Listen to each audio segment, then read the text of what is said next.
when I get older, I will be stronger. They'll call me freedom, just like a waving flag. একবার বাংলাদেশে এক businessman চায়নাতে গেছে তাদের একটা মেশিন তৈরি করার জন্য, যে সেই মেশিনগুলো চায়না থেকে তৈরি করে সে বাংলাদেশে সেল করবে। কিন্তু সে খাবার টেবিলে গিয়ে চাইনিজদের সবাইকে বুঝাচ্ছে আমার কোন খাবারগুলো খাওয়া হালাল এবং হারাম সেই জিনিসগুলো বুঝাচ্ছে, এবং যে হালাল খাবারগুলো সেইগুলো তাদের কাছ থেকে সে চাচ্ছে যে আমাকে হালাল খাবারগুলো দাও। ওকে, তো খাবারের পর্ব শেষ হওয়ার পর তারা চলে গেল ফ্যাক্টরিতে মেশিন তৈরি করার ব্যাপারে কথা বলার জন্য।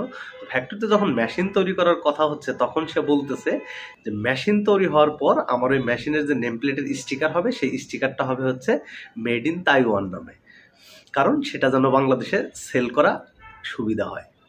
এখন আসি পরবর্তী কথায়, গল্পটা বলার মূল কারণ যেখানে সেখানে আমি গত 2 দিন যাবৎ একটা মাদ্রাসার পড়াশোনার বিষয়ে দেখতেছিলাম, যদিও মাদ্রাসাটা পাকিস্তানের একটি মাদ্রাসা।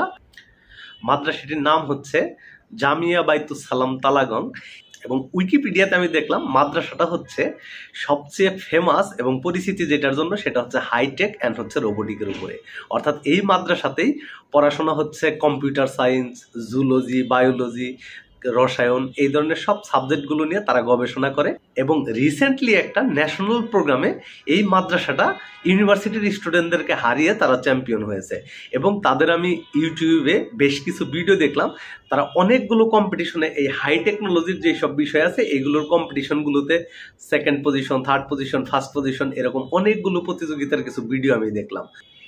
এবং তাদের ইউটিউবের যে ভিডিওগুলো সম্পর্কে জানলাম, এইগুলোর যত ভিডিওগ্রাফি আছে, এডিটিং আছে, সব কাজগুলো ওই মাদ্রাসার স্টুডেন্টরাই করতেছে।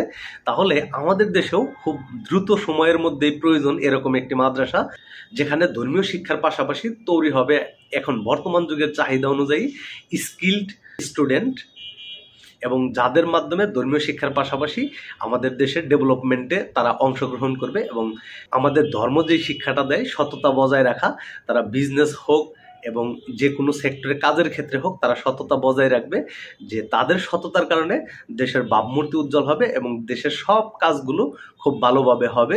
তো যারা ধর্মীয় শিক্ষা নিয়ে আমাদের দেশে কাজ করতেছে তাদের মধ্যে যাদের ক্যাপাবিলিটি আছে তারা অবশ্যই চিন্তা করবে ওরকম কিছু একটা ফলো করে আমাদের দেশে তৈরি করা সম্ভব হয় কিনা, এবং যেটা হবে হচ্ছে বাংলাদেশের জন্য বড় একটি অ্যাচিভমেন্ট। যেমন আমাদের মতো ছোট ছোট প্রতিষ্ঠান, আমরা যারা স্কিল ডেভেলপমেন্টে কাজ করতেছি, তো আমরা সবাই জেনারেল এডুকেশন নিয়ে পড়াশোনা করি এবং আমাদের এই বিষয়গুলো নিয়ে আমরা কাজ করতেছি। যদি মাদ্রাসার সাইটগুলো থেকে এরকম স্কিল প্রোগ্রাম নিয়ে কাজ করে, তো আমরাও চেষ্টা করব তাদের সাথে কোলাবোরেট হয়ে যে কোনো ধরনের হেল্প করার।